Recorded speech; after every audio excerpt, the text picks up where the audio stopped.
tamin'ny maty Kristy. Andeha iomanantsika ao amin'ny fiderana ny FFPM 539 sy ny FFPM 71. 539 sy 71.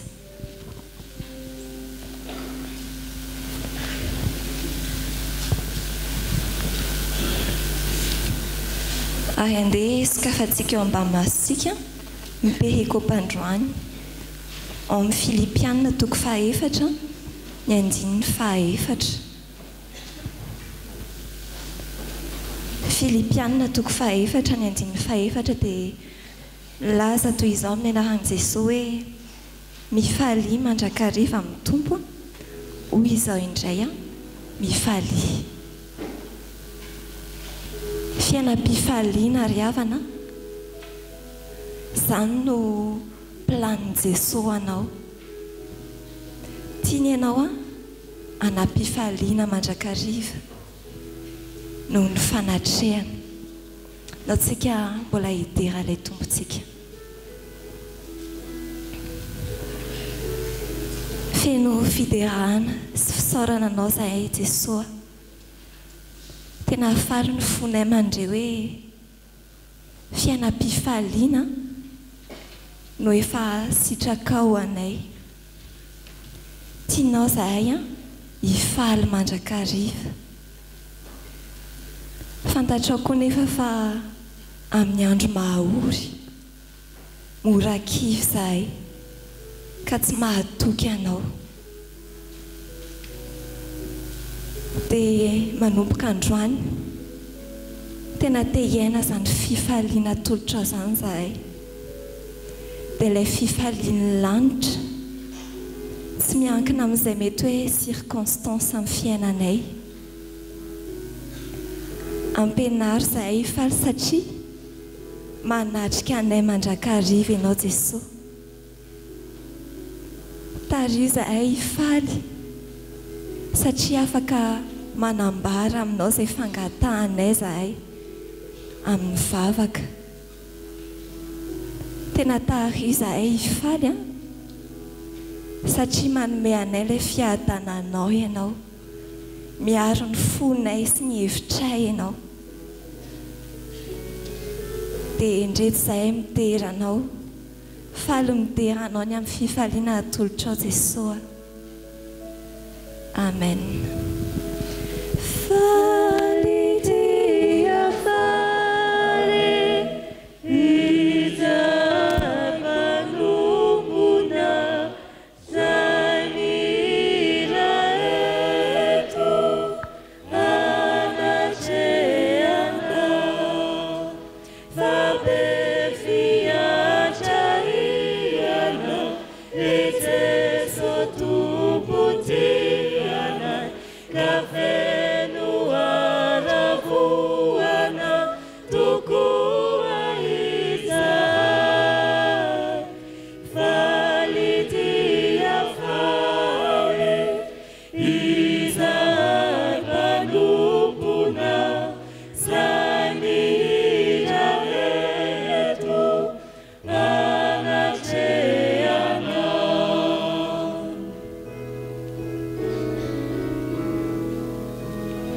Ela dia ela, luna davanayana, beni zavatra efa vitana, na diso aza iza, anefa faly amina, fa afaka mieloka itompotiana. Faly dia faly, izay manombona zay mira eto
Tsika andray ao Perikopy androany Samuela voalohany toko faharoa ny andininy voalohany.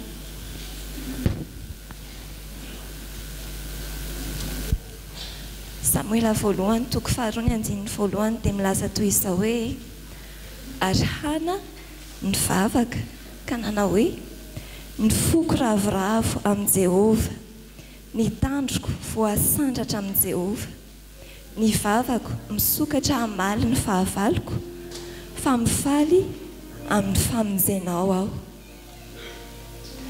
Dia tahaka ny nahamomba ara-batana any Hana dia momba ara-panahy koa tsika ry havana, momba ara-panahintsika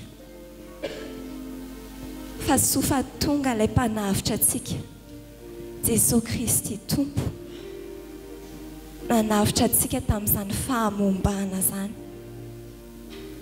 Anao tsika mbola hidera azy.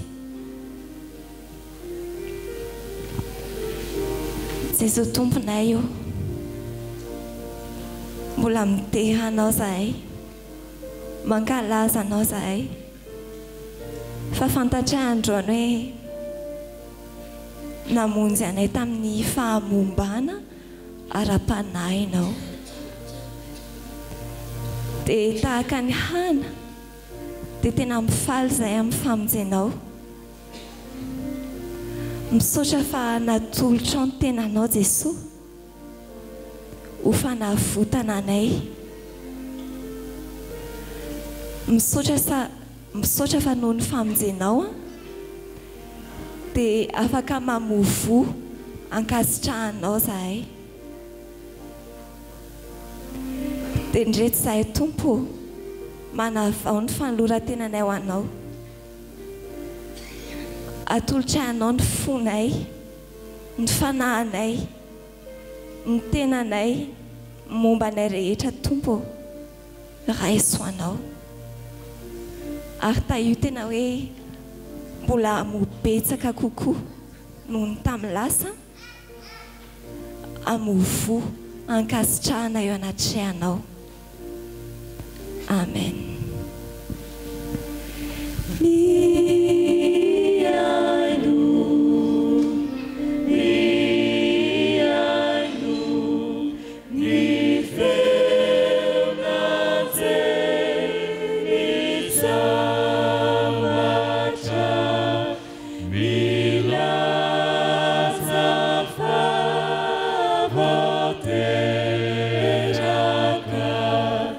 Isa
Andriamanitra rery ny voninahitra ary ho amintsika ny fiadanana sy ny fifaliana avy aminy. Amen.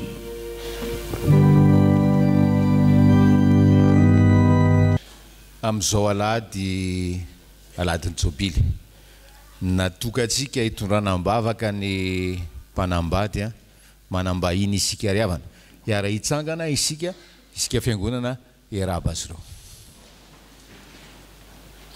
Faly indrindra zahay FJKM isotro fitiavana miarabanao Camille Rafalmanana raha matovadiny koa eo kaikiny tatelanty ranomarina tsy zoviana Camille Rafalmanana tale national ny fikambanany mpiara mamaky baiboly eto Madagasikara na Ligue pour la lecture de la Bible.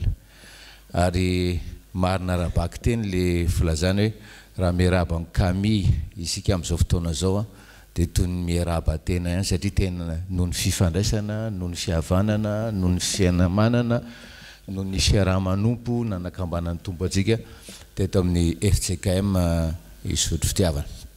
Zany fikambanana mpiara mamaky baiboly zany riavana dia fikambanana miara-miasa amin'ny fomba ofisialy amin'ny fiangonana FJKM. Ary tena hoe raha ny aminay manokana, raha ny amin'ny isotro fitiavana manokana, tena nanovozana arena tsy hita hampesipeseny. Nanomboka tamin'ny pasteur Emilien Razaverson zany, zay tamin'ny fotoan'andro tonga nitory-teny tato alady maraina, tonga nanao conférence tato tamin'ny fotoan'andro nanomboka tany amin'ny 2008 tany angamba, hatramin'ny fahafatesany larobia alohan'ny hafatesany mbola nampianatra etude biblique tato izy isaky ny larobia tolakandro zany ny ligue de nandimby azy moa talema amin'ny rakoto lehibe. Ary zao faly indrindra zay Camille mandrainao misaotra ny amin'ny zavatra rehetra nataonao anay dia mirary soa ho anareo mivady koa amin'izao andraikitra mavesatra apetraka ny tompo aminareo zao ao amin'ny ligue afaka mipetraka sika tompoko. Anio alahady 5 Desambra 2024 advento faharoa alahady ny fanambadiana ao anatin'ny fankalazana ny jobily fisotrondro noho ny mpitandrina raha maholo miazo sy lofo mivady. Ipanjinana ny lohahevitra hoe mino ny fifaliana ao amin'ny tompo. Izao dia hitsangana ny fiangonana iventy-ny Rafanefa miverena ao amin'ny fitiavanao voalohany.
Ti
ho aminareo ane ny fahasoavana sy ny fiadanana avy amin'ilay ankehitriny sy taloha ary ho avy ary avy amin'ny fanafito izay eo anoloany seza fiandrianany. Amen. Ho fisaorana sy fiderana an'Andriamanitra dia iarahantsika mihira ny salama.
Ivavaka isika. Faly tokoa izay ry Tompo Andriamanitray, raha ny taominao atotranao, midera sy mankalaza ary manome voninahitra anao. Ianao no andolian'ny lohalika rehetra, obian'ny lela rehetra, ary tia hampanontana rano rehetra, fa lehibe sady masina ianao. Isaorana neny anaranao ry avo indrindro. Misaotranao koa izahay fanomenao izao fotoana izao, ahafahanay mankalaza ny alahadin'ny fanambadiana. Koa manatrefana masino izao fanompoam-pivavahana izao amin'ny anaran'i Jesosy. Amen.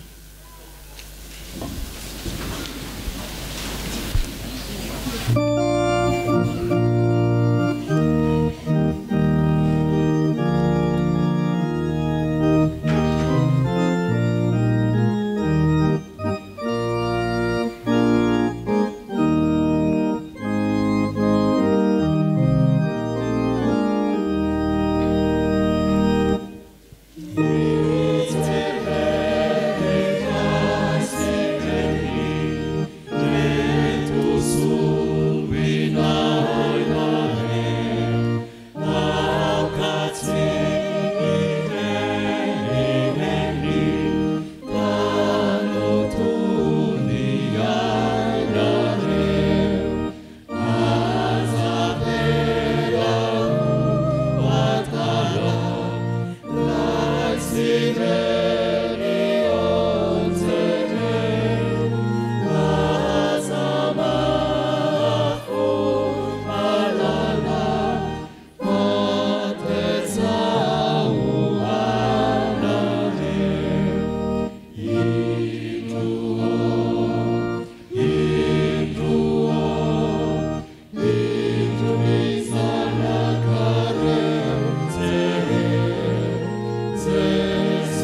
indro izahay akitsy tanora indray Jesosy izahay mihitsy no manatona anao ankehitriny mitenenena fa vonina ray fampianarana fa aminao izahay aminaranao Jesosy amen. Dia mbola afaly miarabantsika indray amin'ny anaran'i Jesosy Kristy Tompo andeha ny Filipianina toko 4 andininy 5 no angalantsika fampianarana ny amin'ny anio. Filipianina toko 4 andininy 5 ino andeha ho ataontsika tsy anjery indray amin'ny anaran'i Jesosy Kristy manao hoe aza manana inona na inona fa aoka ny fivavahana sy ny fifonina ambany fisaorana no entinareo manambara ny fangatahanareo amin'Andriamanitra amin'ny zavatra rehetra. Somary lavalava kely izy dia averintsika fandroany amin'ny anaran'i Jesosy aza manana inona na inona fa aoka ny fivavahana sy ny fifonana ambany fisaorana no entinareo manambara ny fangatahanareo amin'Andriamanitra amin'ny zavatra rehetra. Entiny Tompo Jesosy dia mitarika antsika tsy hanahy na inona na inona eo amin'ny fiainana. Nisy rangahay avy nandray an'i Jesosy Kristy Tompo izy tena hoe feno fifaliana ny fiainany. Ozy izy tsisy mamy ohatr' izany hoe miaraka ny Tompo izany dia indrindrandrindra hoe mbola ho any an-danitra rehefa miala eto ambonin'ity tany ity. Sosotra be mihitsy Satana mahita ny fifalian'ity ranamany ity ary indro izy pitsika mangina amin'ny ity ranamany ity. Dia izao no tenenina ataony hoe dada mola izy. Ry dada mbola tsy avy an'ilay orany jereny fambolenao makina be mihitsy. Teny jereny tsara ohatr'izao dia maninona. Dia izao indray tsy azony Satana tamin'iny izy dia jereny vadinao manao metimety be io mandeha mivoaka ny trano. Dia jereny indray dia maninona. Ry dada nangalary ny dalana eo ilay ombin-draleva tatra tsy nanana tatsy dia jereny indray dia maninona dia ary ry dada nanangana trangeza be nge hony razao mibatra ambadika atsy dia maninona dia tsy nahatra tro ny Satana amin'ny farany fa dia ary ianao totsorotra amin'izany zavatra rehetrarehetra izany mihitsy. Dia hoy ity ranamana iray hoe zao zanak'Andriamanitra ny tenako. Hafa ny tantanan'Andriamanitra iren'olona ireny fa za koa dia hafa ny tantanana ny fiainako. Ampy amin'ny fahasoavana fa za dia tsy hanana inona na inona mihitsy. Fa ny zanak'Andriamanitra dia ataon'Andriamanitra miavaka. Fa zao fiainana tsy misy fanahina tahaka izany no omen'i Jesosy Kristy izay matoky azy. Fa tsy midika izany hoe tsy hanao n'inona tsika eo amin'ny fiainana fa ndeha tena hoe hiasa ho an'ny Tompo. Anao izay fara azontsika atao satria tsika novonjena mba hiasa fa tsy asa mba ho vonjena. Dia averintsika farany ilay tsenjery teo amin'ny anaran'i Jesosy aza manana inona na inona fa aoka ny fivavahana sy ny fonina mba misaorana no entinareo manambara ny fangatahanareo amin'Andriamanitra amin'ny zavatra rehetra. Aiza nahitantsika an'izay? Filipianina toko 4 andininy 5 dia hivavakantsika. Jesosy miantoka tanteraka ny fiainanay ianao ka tsy hanaina inona na inona tokoa izahay misaotra aminaranao Jesosy amen. Iaraka hitsangana isika fiangonana tanteraka ny hira fangatahana ny fanahy masina. Bye.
Iara ivavaka isika.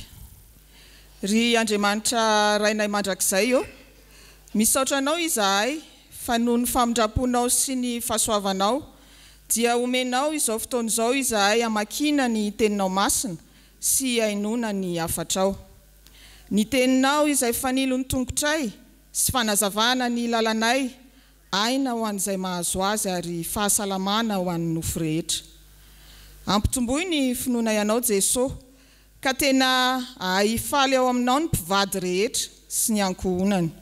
Fanahy masino, mitoera ty anatinay, anazava ny fo sy ny sainay, mba ho tany tsara andrin'ny teninao masina izahay. Amin'ny anaran'i Jesosy Kristy Tompo, lay eto afovoanay, nanaovanay izany vavaka izany. Amen.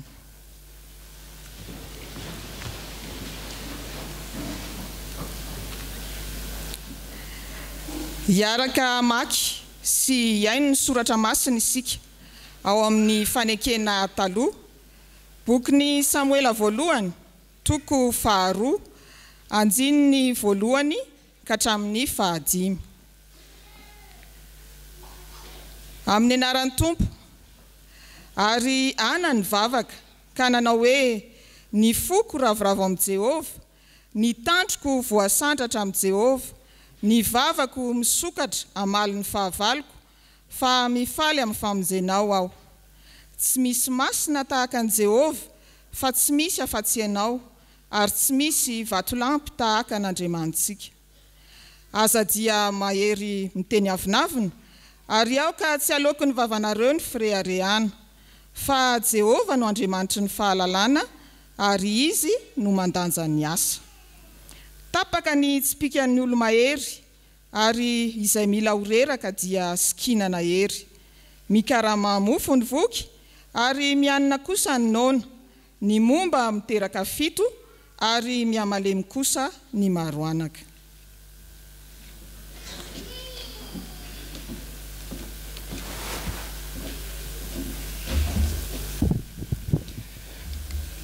Hotoizantsika amin'ny famakiana ny soratra masina ao amin'ny fanekena vaovao, filazantsara araka ny Lioka, toko 1, andininy 7 ka hatramin'ny 5. Ary ho faranantsika amin'ny famakiana ny soratra masina ao amin'ny epistilo amin'ny Filipianina, toko 4, andininy 4 ka hatramin'ny 5. Rehefa hita dia ho vakiana amin'ny anaran'ny Tompo. Ary hoy Zakaria tamin'ilay anjely, inona no ahafantarako izany? Fa izao efa antitra, ary efa antitra koa ny vadiko. Ary ilay anjely namalaka nanao taminy hoe, izao ny Gabriela, izay mitsangana eo anatrehan'Andriamanitra, ary nirahana hiteny aminao aho, ka ilaza aminao izany teny mahafaly izany. Koa indro no mona ianao ka tsy ahay miteny ambara-pahatonga ny andro isehoany izany zavatra izany. Ho valiny tsy ninonao ny teniko, izay ho tanteraka amin'ny fotoany. Ary ny olona dia niandry an'i Zakaria, ka gaga no izy naharitra ela tao amin'ny tempoly. Kanjo rehefa mivoaka izy, dia tsy nahay ny teny taminy, ary dia fantatry ny olona fa efa nahita fahitana tao amin'ny tempoly izy. Ary izy nanao baiko ny mona taminy, ary dia mbola mona ihany. Ary rehefa tapitra ny andro nanaova amin'ny fanompom-pivavahana, dia lasa nody tany an-tranony izy. Ary tao aoriana izany andro izany, dia nitoejaza Elizabeta vadiny, dia nihery 5 volana izy, ka nanao hoe, izao no nataon'ny Tompo tamiko tamin'ny andro izay nitsinjovany ahafatotro masoay amin'ny olona. Mifalia mandrakariva amin'ny Tompo, hoy indray mifalia. Aoka ho fantatry ny olona rehetra ny fandeferanareo, fefambiakaiky ny Tompo. Aza manana inona na inona, fa aoka ny fivavahana sy ny finoana mba amin'ny fisaorana no entinareo manambara amin'ny fahatongavanareo amin'Andriamanitra amin'ny zavatra rehetra. Ary ny fiadanan'Andriamanitra izay mitoetra noho ny fahalalana rehetra hiaro ny fonareo sy ny hevitrareo ao amin'ny Kristy Jesosy. Farany rahalahy, na inona marina, na inona manakaja, na inona mahintsy, na inona madio, na inona mateoti, na inona tsara laza, raha misy antsara-panahy, ary raha misy dera dia evero izany. Ataovy izay efa nianaranareo sy efa noraisinareo ary efa renareo sy efa hitanareo tamiko ary ho aminareo ny Andriamanitra ny fiadanana. Amen.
Rehefa malala rehetra ao amin'ny tompo ho amin'ny fanahinao ny fiadana avy amin'Andriamanitra iray sy Jesosy Kristy tompo ty atsika.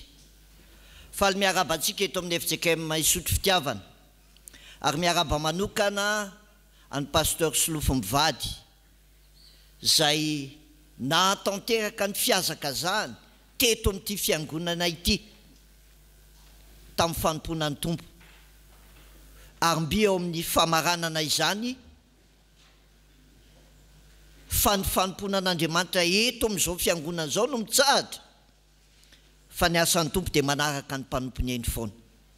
Miaraba anareo mivady ary faly miompi-faliana aminareo amin'izao fotoana sarobidy izao. Fotoana sarobidy satria fotoana hitodiana ny lasa ary anomanana lay hoavy zay efa ny matimatesanareo tsy ho anareo ihany fa nizaranareo an'ny fiangonana dia ny hoe miomana eo na amin'ny tomponao. Ary zay indrindra nahatonga lay aloha hevitra hoe miverena amin'ny fitiavana voalohany. Ary zany no afatry ny tompo nataony navetsatra tao anatin'ny mpanompony amin'izao famaranana ny taom-piasana teto amin'izao fiangonana izao. Pasteur Solofo manokana amiko mentor teo amin'ny fiainako. Na tsy hoe tena fanerasera matetika ary zay rahala mianaka dia anisan'ny olona nataon'ny tompo teo anoloan'ny fiainako tamin'ny fiainam-panahiko ary ny anjara fanompoko.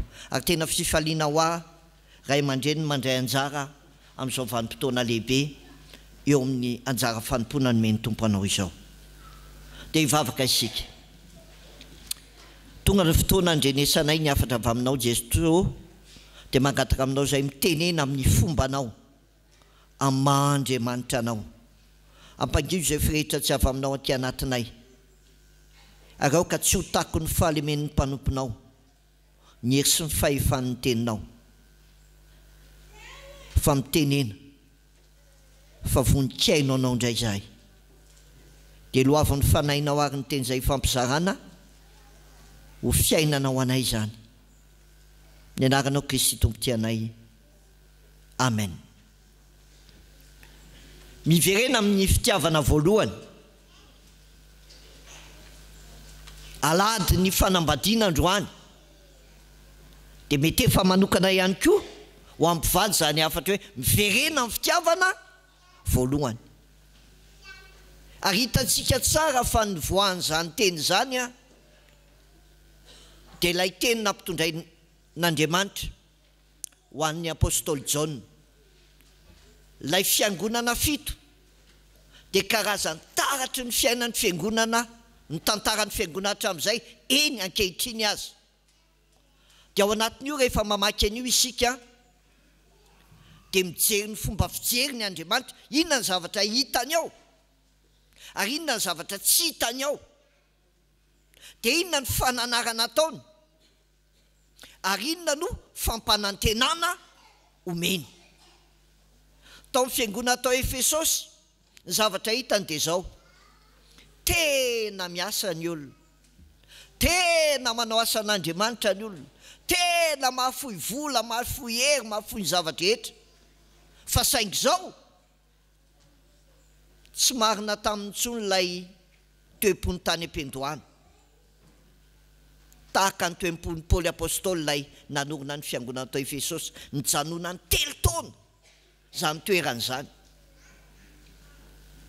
Dia ilay toe-tsain'i Paoly nanao hoe ny fitiavan'i Kristy no manery anay. Fa ny fiangonana tao Efesosy tsy ny fitiavan'i Kristy intsony no manery azy, fa lay asa n'Andriamanitra no manery azy, fa tsy ny Andriamanitra mampiasa azy. Ary zany nahatonga an'i Paoly, ary zany nahatonga ny Jaona nampitondrain'Andriamanitra ny afatra hoe asaivo miverana amin'ny fitiavana voalohany ireo olona ireo. Ary indraindray mampieritreritra tokoa zany ankehitriny raha mijery ny fiainan'ny fiangonana ianao, mba azoto manao asa ny olona.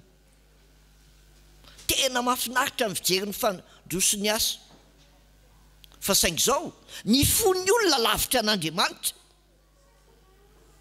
fa tian'ny olona manao asan'Andriamanitra. Ary Andriamanitra tsy te ahatonga ny olona ho diso fanantenana, dia mananatra ny olona miverena amin'ilay fitiavana voalohany, tsy ilay fitiavana manao asa, fa ilay fitiavana na ny zava-dehibe amiko aminareo, satria tsy ny ataonareo no ilaiko, fa ny toe-po amampanahy anareo.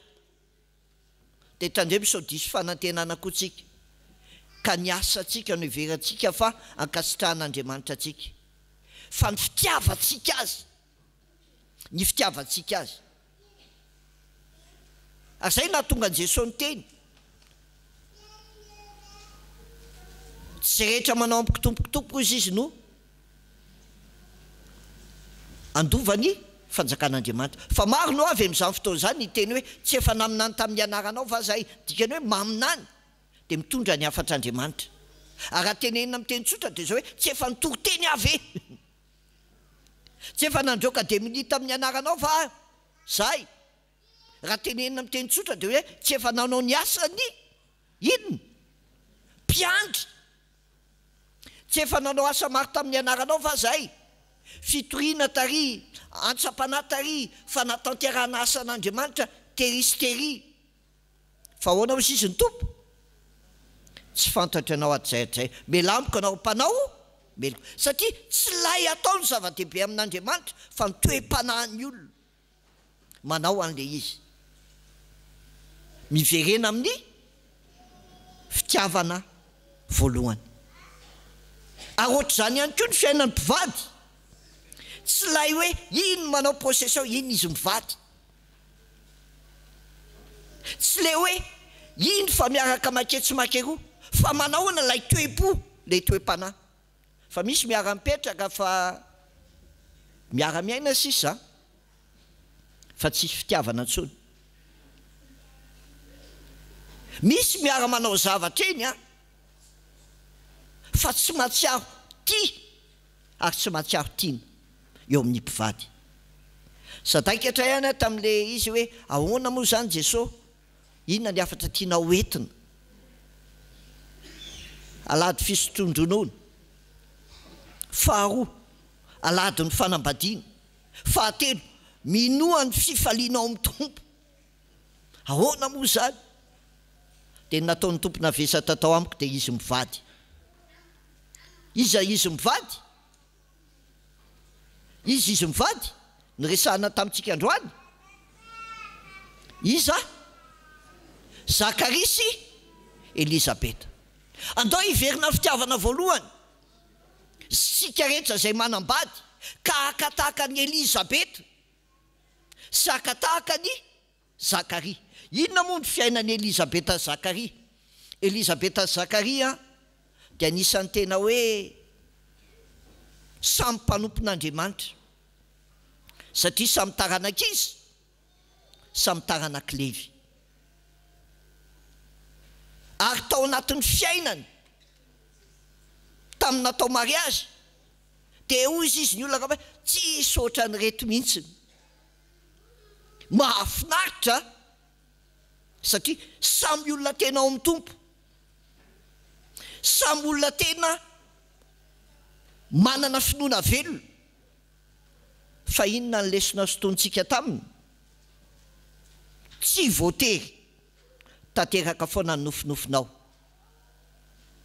Mijery ny olona nijery azy dia zao ohatry ny hoe reto kosa aloha ho lafatra ny fiainany reto, fa tsy voatery ho tanteraka ny nofinofinao. Tsy nananjanaka izy mivady. Ary ny tsy fanananjanaka ao amin'ny soratra masina matetika dia lazaina hoe noho ny oziny, noho ny zavatra natao na tonga n'izy tsy niteraka. Nefa ao tena olona inona? Olon'Andriamanitra. Elizabeta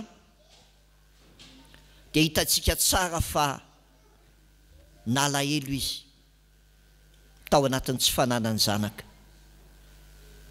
Fa saingy zao aminy ny fiainany, na misy zanaka na tsisy zanaka dia aiza? Ao amin'Andriamanitra.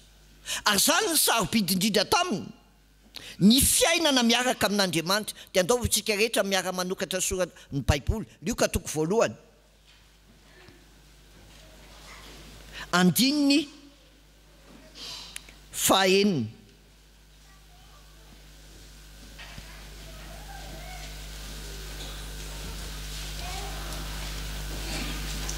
Sika rehetra miara mamaky amin'ny anaran'i Jesosy manao hoe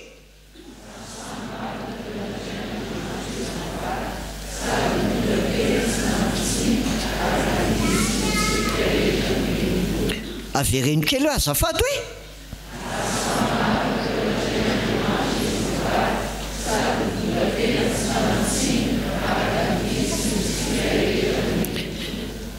ary samy marina teo an'Andriamanitra izy mivady sady tsy nanatsiny no natao araky ny didy sy ny fitsipika rehetra nomen'ny tompo.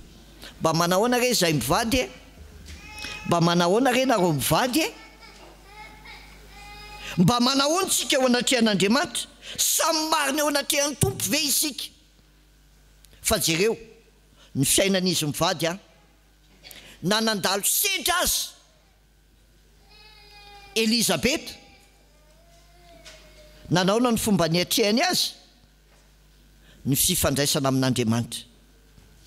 Mety nisy fahakiviana tao a, mety nisy fahadisom-panantenana tao a, mety nisy fahoriana tao a, mety nisy nofinofo rava tao a.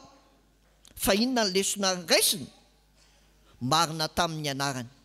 Dikany hoe Elizabeta manko dia izao hoe Andriamanitra ny finianana. Andriamanitra ny finianana. Ka mahatoky izy fa na inona ny hoe toe-java-misy eo amin'ny fiainany dia rehefa mitady hery izy dia ao amin'Andriamanitra isan'andro. Ry vehivavy isany manoloana izay zavatsarotra lalovanao, izay mety fahadisom-panantenana, izay zavatra nofinofo tsy tanteraka teo amin'ny fiainanao, aiza anao no maka hery? Raha mivadinao anao no maka hery mety mbola diso fanantenana ihany. Fa raha amin'Andriamanitra ianao no maka hery dia ho marina ary tsy hanatsiny ao anatrehany ianao. Ary zany nataony Elizabeta. Ny faharoa dia zao, Elizabeta dia vehivavy afaka mijoro sy mampijoro na dia mafy aza ny zavatra ny ainany. Afaka nijoro izy ary afaka nampijoro ny vadiny izy, na dia teo aza izay mety krizy ny lalovany teo amin'ny fiainany. Ary Elizabeta dia nahatanteraka n'ilay ohabola toko 130, 240, manao hoe fa soa no ataondra vehivavy aminy, fa tsy ratsy amin'ny andro rehetra iainany. Fa soa no ataondra vehivavy aminy, fa tsy ratsy amin'ny andro rehetra iainany. Ary zany ny fiainany Elizabeta. Ny fiainany dia natokany ho an'io vadiny io, nanatsara n'io vadiny io. Mba hitsika ve inona ny zavatra tsy tsara nataon'ny Baiboly, inona ny zavatra tsy tsara nataon'Andriamanitra. Dizana hoe tsy misy. Ny voan'ny teny hoe tsy tsara ao amin'ny Baiboly dia zao hoe ary tsy tsara raha irery raha lehilahy ka dia anaovako inona vady saza ho azy. Dikan'izay dia zao hoe ny vehivavy dia natao hanatsara ny fiainan'ny lehilahy. Ary matoa misy lehilahy anankiray mijoro dia no le vadiny ao ambadika ao. Inona ny toeran'ny Elizabeta? Nampijoroany Zakaria teo amin'ny fiainany. Anka olona nitsongombolo Zakaria tao amin'ny fiarahamonina. Noho izany ny zavatra manjo anao rehefa makahery amin'Andriamanitra ianao dia afaka mampahery olona koa ianao. Fa rehefa tsy manana hery amin'Andriamanitra ianao tsy mahay mampahery olona koa ianao.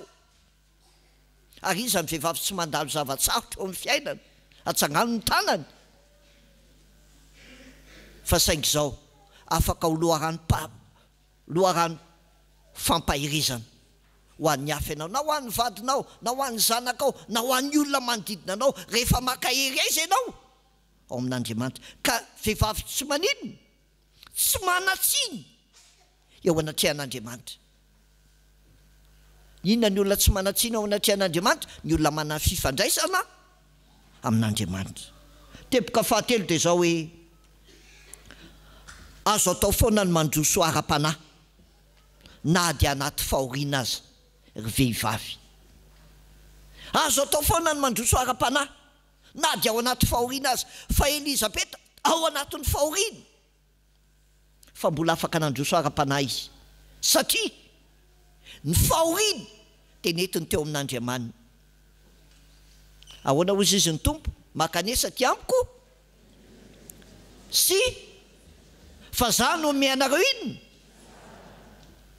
Ary zany ny fiainany Elizabeta koa, netiny teo amin'Andriamanitra izay vesatra amin'ny fiainany. Dia nanjary nahazo hery izy dia afaka nandroso ara-panahy izy. Firy ny vehivavy krizy ny fiainany dia krizy ara-panahy koa. Dia any ka rehefa vehivavy ny be krizy dia manome krizy. Dia ahoana hozy izy ny soratra masina? Aleo mitoetra ao tafitrano toy izay miara-miaina amin'ny vehivavy be krizy. Fa Elizabeta dia vehivavy nigéreny kriziny tamin'Andriamanitra dia nandroso ny fiainam-panana. Ary hitantsika koa ihana lay vehivavy nandalo krizy, fa ny krizy netiny taiza teo amin'Andriamanitra. Vaozina izay matoky olona. Za tsy miteny aza matoky ny vadinao, fa matoky an'Andriamanitra aloha. Fa ny olona mety miova, fa Andriamanitra tsy miova. Ary zany ny fantatry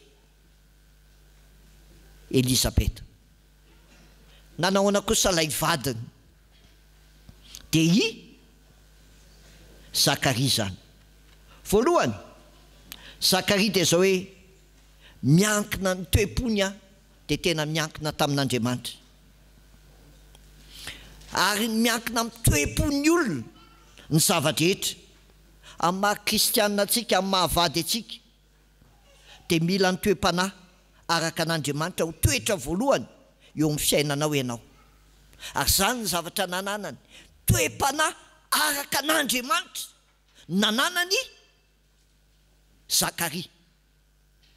Toe-panahy araka an'Andriamanitra, ary zay nahatonga ilay Lioka toko voalohany 9:1 hoe naninona ozy izy? Marina teo an'Andriamanitra, tsy an'Andriamanitra izy mivady, sady mitondra tena tsy nana tsiny. Satria naninona? Olona manana toe-panahy araka an'Andriamanitra. Ary ny olona manana toe-panahy araka an'Andriamanitra dia olona mandeha araka ny fanahy. Ary ny vokatry ny fanahy dia fitiavana, famoram-panahy, fanaovan-tsoa, fitiavana, fahalemem-panahy.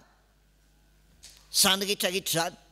Ary mila lehilahy feno ny fanahy koa tahaka ny Zakaria, ny tokantrano ankehitriny, ny vady ankehitriny. Fa tsy sanatria lehilahy mandeha ara-nofo. Dia ny Galatiana toko 5 no hita ao. Fa ny asa nofo, miariary ny asa nofo dia zao: fijangajangana, fahalotona, ady lahy, fimenomenomana, asa ratsy rehetrarehetra ity. Mba toe-panahy manahoana reny toe-panahintsika lehilahy? Mana toe-panahy araka an'Andriamanitra ve? Sa olona mandeha araka ny nofo? Tena lehilahy babon'ny Kristy ve? Ka Kristy ny velona ao anaty, fa tsy anao intsony. Fa ny lehilahy rehefa izy mbola velona ao anatiny dia tsatra an'ilay virus moi. Inona le moi? MOI, maladie orgueilleuse incurable. Ary rehefa ny lehilahy ny be orgueil dia tsy mahafaly vady aman-janaka, ary indrindra tsy mahafaly an'Andriamanitra. Fa ny lehilahy mana toe-panahy araka an'Andriamanitra tahaka ny Zakaria dia lehilahy ahitana fitiavana, ary hainy mihitsy nanohana ny vadiny na dia tao anatina krizy azy. Fa ny vadiny ihany na inanohana azy ve? Na dia niteny ary hoe inona ary ty malelaelo ity? Za ve tsy ampy anao? Manoatra noho ny zanaka 10 any e. Raha ampy anao ianako, naninona ianao relikana ny mbola naka ny penina? Naninona ianao ny nampirafy? Satria tsy niteraka ve ty dia hoe eny e, ianao no tiako fa ty renin-janako. Fa tsy ohatran'izany Zakaria, fa lehilahy nanana ny toe-panahy araka an'Andriamanitra. Teboka faharoa dia zao hoe ny fanambadiana dia fitiavana mandrakizay, na ho tsara anao na ho soana ho ratsy. Ka nanana ahoana ny fiainany Elisabeta? Na inona mety krizy ny lalovany tao? Ao amin'ny Baiboly manko misy hoe non-dit. Dia zao hita teny amin'ny Zakaria ny fitiavany vadiny. Na ho soa na ho ratsy, na miteraka na tsy miteraka ny lehilahy amin'izao fotoana. Raha vao tsy miteraka ny vehivavy dia te hivoaka ny tokantrano. Ary misy ary moa tsy teneniko le tanàna etsy akaikikaiky etsy, tsy manambady ny lehilahy raha tsy be voka aloha le vehivavy, zay vao atao mariazy. Tsia Zakaria tsy mboatra zany. Rehefa ty dia tia mandrakizay, na mandalo krizy io na tsy mandalo krizy, ty dia tia mandrakizay. Ary zany ny tena fanambikeza be ho antsika lehilahy. Baiboly tsy niteny hoe ianareo vehivavy tiavany vadinareo, fa ahoana ny teneniny? Ianareo lehilahy tiavany vadinareo. Raha tsy manana toe-panahy araka an'Andriamanitra tahaka ny Zakaria isika, raha tsy manana toe-po tahaka ny Zakaria isika hoe ny fitiavana dia mandrakizay, mandra-pikipon'ny maso, ninona krizy, ninona krizy, dia zao rehefa ianao ny ekeko dia ekeko mandrakizay.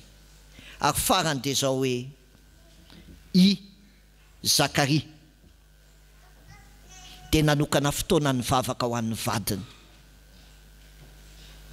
Nanokana fotoana ny vavaka ho an'ny vadiny. Fa rehefa anisany nandray anjara tamin'ny fanompoana tao amin'ny tempoly izy, dia anjara manao lay ditika azo manitra zany hoe tsy ny mpisorona rehetra ny afaka manao an'io a. Ny zarainy Davida 420 ny antoko ny mpisorona dia ny antoko iray misy 1000 ny mpisorona dia atao atsapaka hoe iza ny miditra ao afaka manao an'io asa fisoroana amin'ny fitoerana masina io. Dia misy mpisorona mandra-pahafatiny mety tsy manao an'io mihitsy fa asa fisoroana nafa nataony fa tamin'ny fotoana anankiray a i Zakaria afaka nanao an'ilay izy. Dia rehefa tonga tao izy dia inona ny zavatra nataony? Nivavaka.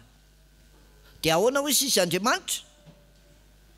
Ahoana hozy izy le anjely Gabriel taminy?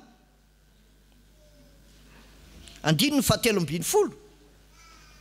fa hoy ilay anjely taminy, aza matahotra ry Zakaria fa efa nohenohina ny fangatanao, fa Elizabeta vadinao dia hiteraka zazalahy aminao ary Jaona no ataonao anarany. Zakaria nivavaka ho an'ny vadiny, na tsy ary nivesatra teo amin'ny vadiny dia nitondra mbavaka ny vadiny, na tsy ary ny zavatra manahirana ny vadiny dia netiny teo anatrehan'ny tompo ny vadiny. Sika lehilahy koa ve mahalala ny vesatra mahazo ny vaditsika? Ary mba mitondra mbavaka ho azy ve isika? Samy menomenona no ataontsika. Fa Zakaria dia nivavaka ho an'ny vadiny. Indraindray ao amin'ny Baiboly na indraindray fiainana andavanandro ohatra hoe ny vehivavy no mivavaka ho an'izy ho an'ilay lehilahy vadiny, fa Zakaria no mivavaka ho an'ny vadiny tao anatin'ny vesatra satria tsy niteraka izy tratra nitondro maso ny olona rehetrarehetra.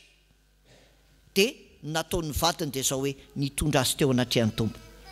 Mety misy vesatra koa ny vadintsika, mety amin'ny fitaizana zanaka, mety amin'ny famelomana, mety amin'ny fikarakarana ny tokantrano, mety amin'ny fifandraisantsika mpivady mihitsy, fa mivavaka ho an'ny vadinao ve ianao? Sa manahoana ny toe-panahinao? Ry avako andao hiverina amin'ny fitiavana voalohany, ndao indray tsika lehilahy ny hivavaka ho an'ny vaditsika, indrindra fa manoloana ny vesatra mety lalovany eo amin'ny andavanandrom-piainana. Vehivavy ange mafy be vehivavy a tsy fanaka malemy zany, fa ny vehivavy tena matanjaka. Raha ny zavatra iainany vehivavy tsy zakantsika lehilahy hoe sady mitaiza no miasa no mieritreritra ny zato sy zaroa.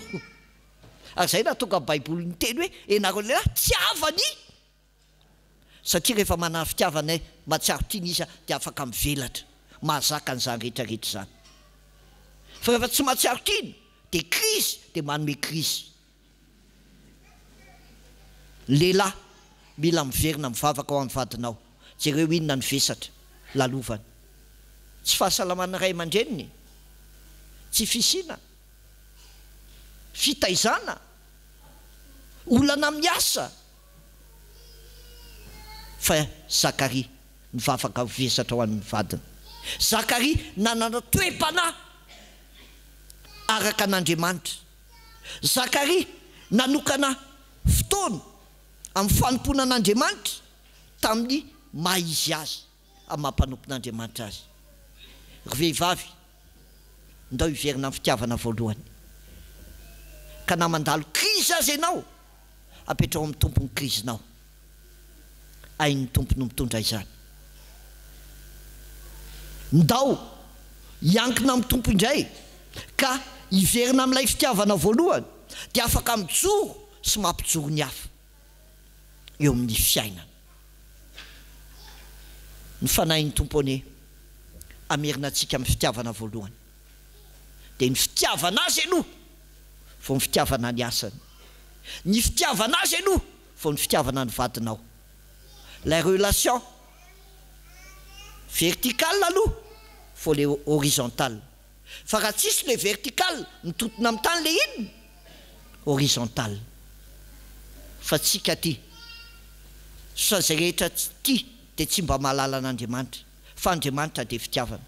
Fa zay tia an'Andriamanitra dia tsy maintsy tia ny olona manodidina azy. Ry mpivady eo mifankatiava tsara fa ny teny hoe mpivady MPIVADY ve ny eo mpivoany.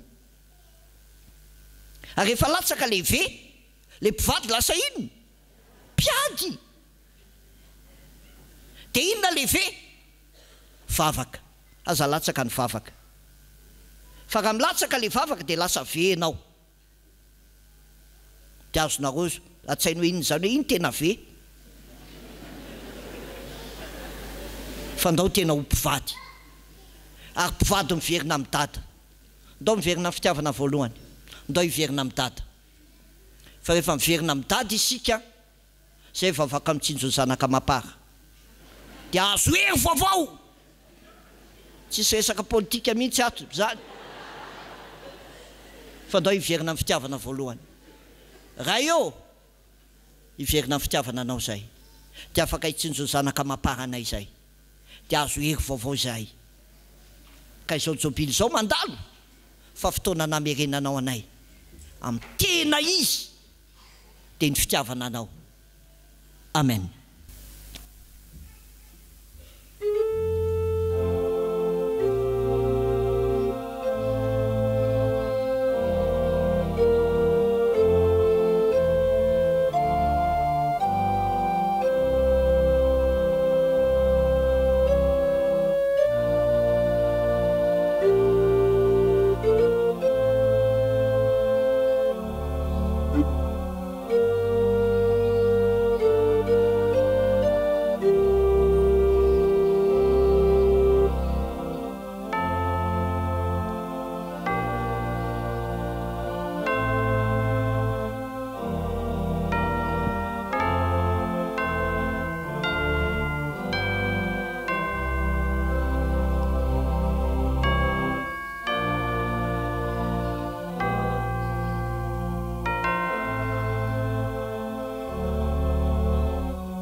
Tsika riavana.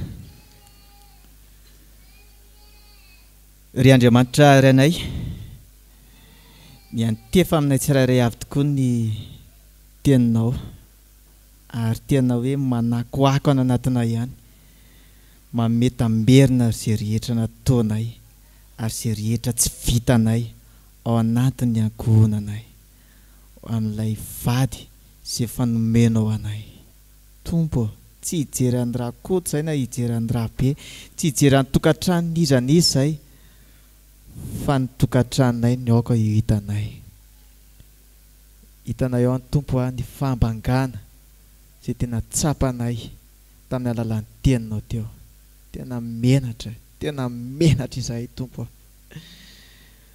Fa hivadinay indray tena hoe jerenay fotsiny io, ary misy fotoana lasa fiarahamonina fotsiny ataon'izany tokantrano zany. Ry Tompo Andriamanitra, tianao hiverina amin'ilay fitiavana izay, ny fitiavana voalohany. Ary misy fotoana ihany koa zay tsy mba manovo hery ao aminao, fa dia herin'ny tenanay irery ihany ezahanay hitiavana ny vadinay. Raha io amin'ity alahady ho an'ny fanambadiana ity dia indray manatona anao hifonanay aminao araka ny teninao teo, izay toetra tsy araka ny sitraponao Tompo, ka ianao ny vavaka mangina izay ataony tsirairay avy.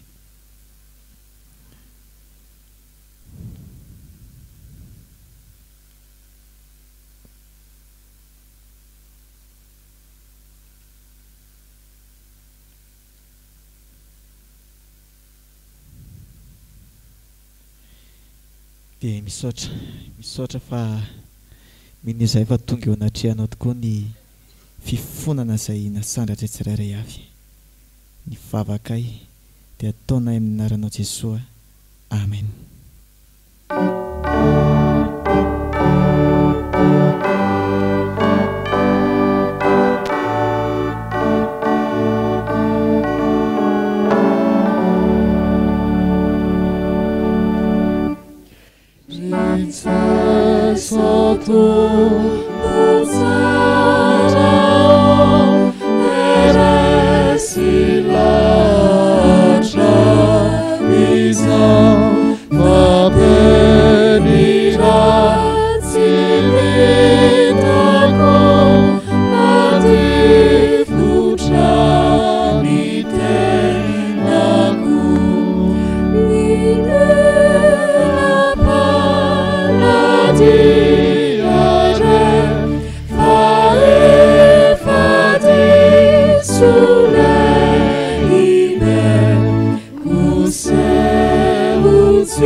fahafana ho antsika izay maiko tokoa ny fahontantsika teo anatrehan'ny tompo ary ny bebakamarina tokoa mitsangana andreny teny soa mahafaly atolotry ny tompo atsika ho famelana ny elontsika.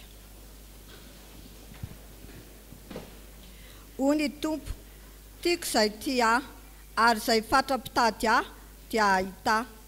Pahampodiako fifaliana ny fitomaniny ka ampiononiko sy ampifaliako izy ho afaka alahelo. Ambara amin'ny anaran'ny tompo fa voavelany elokareo noho ny anaran'ny masina. Miderany tompo. Amen.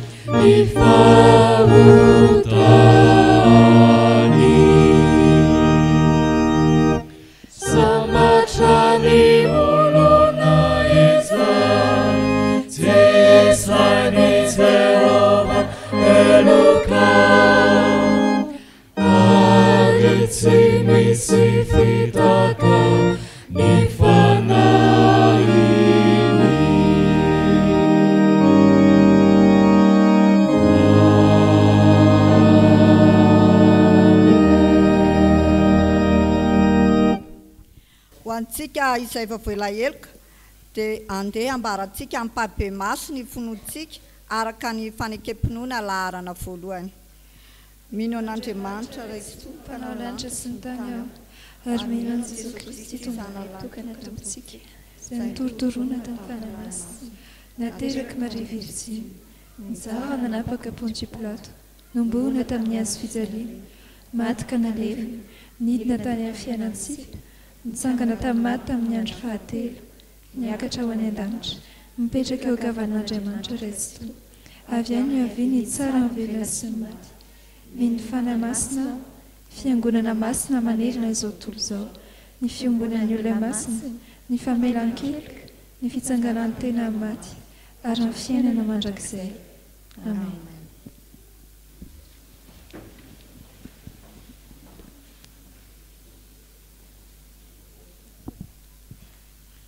dia ry havana mbola hiaraka hivavaka isika. Ry Andriamanitra rainay, noho ny amin'ny tianao teo dia miboboka mihamafana anatinay ihany tompony angataka aminao. Mba tena hoe anana tokoa zay tokantrano feno fitahinao ho an'ny mpivady tompo dia tena hoe ny angatana aminao dia mba tena ho mpiara mitantana tokoa. Ary tena azo tsirona amin'izany hoe fiainatokantrano zany araka ny tenao tsy tsara raha irera le ila dia tena tsy tsara tokoa tompo araka ny fahitanao matommenao vady sahaza ho azy izy dia mpifanarao saina tsara mba tena hifampitantana makany an-danitra any ampio ny vehivavy mba aharitra sy hanovo ery ao aminao Jesosy Kristy tompo. Na dia eo ary karazana asa maro isahaniny dia ianao mba hoery ho ampingany ho tanjaka ao anatiny. Dia ho an'ny lehilahy koa Jesosy dia ny angatana aminao hoe mba meo azo ny fo may mahatsapa zay vesatra hoentin'ny vadiny, mameo azy ny fo ahity ny vadiny araka ny tenao hitiava ny vadinao. Eny Andriamanitra trandraizany tsy mandeha ho azy aminay lehilahy fa mba mampianaranay tena hoe ahianaja ahity ny vadinay. Ao koa ry Jesosy Kristy tompo ireo an'izay mbola tokateny fa maniry ny mba anana vady sahaza ho azy. Mino zay Jesosy Kristy tompo ary tena resy lahatra izahay fa ianao Jesosy malala ny hevitra hiverana ho an'ireny tokateny ireny. Izay fa hitanao fa hoe natsonao an'izany manokana dia ianao mba hampionina ny tsirairay avy. Fa ianao izay hoe manisy faniriana ao anatin'ny tsirairay avy, ianao Jesosy Kristy tompo ampifanojo ireny olo ireny amin'ilay tena hoe irin'ny fanahy tele sitraka ao Andriamanitra izany, ilay ifampitantana azy makany an-danitra, ilay ifampitondra mbavaka anazy, ilay fampahery azy amin'ny lalany rehetra izay alehany. Ny rina ihany koa ry Tompo Andriamanitra ny fitondran-tenanay tsirairay avy fa tena hoe anahaka tahaka ny Zakaria sy Elizabeta dia mba ho marina sy mahintsy andeha anana toe-po araka anao Andriamanitra dia niverenanay amin'ny fitiavana voalohany.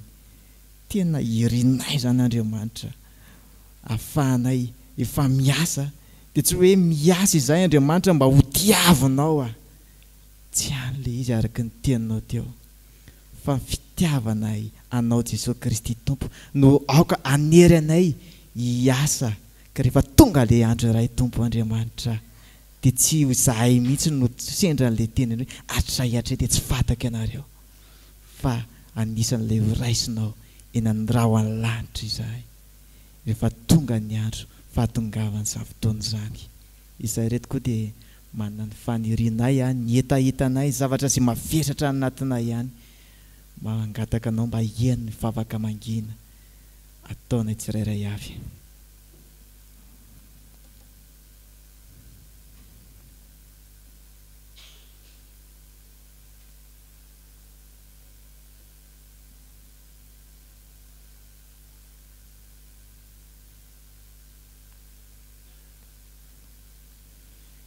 Misaotra anao Tompo, ny favaka izay nasandratray dia ataonay aminaranao Jesosy ary sitraka indrindra mampiaraka izany amin'ilay favaka nampianarinao manao hoe rainay ao izay an-danitra ho masiny aminaranao tongony ny fanjakanao ataonay sitraponao ny tia-tany taka ny an-danitra moenay niny anasazo anay ary mamelany elikay taka namelany izay mendrika taminay azo mitondra anay ny fakapanahy fa manafahany amin'ny ratsy anao ny fanjakana sy ny hery ary ny voninahitra mandrakizay.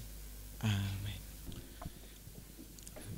Fanampina raharaha kely ry havana mikasika an'le hoe herinandro ny fahamarinana teo karakarain'ny chaîne d'honnêteté manomboka rahampitso latsinainy 6 décembre ka hatramin'ny zoma 10 décembre dia isy fitoam-bavaka ato amintsika isotro fitiavana manomboka amin'ny 12 ora sy fahefany ka hatramin'ny 2 ora latsaka fahefana fampom-pivavahana ary dia Pastera Raymond Kofi zany latsinainy talata larbi lakamisy zoma no hitondra ny tenin'Andriamanitra amin'ny alalan'ny zoma manasa atsika fiangonana ry havana.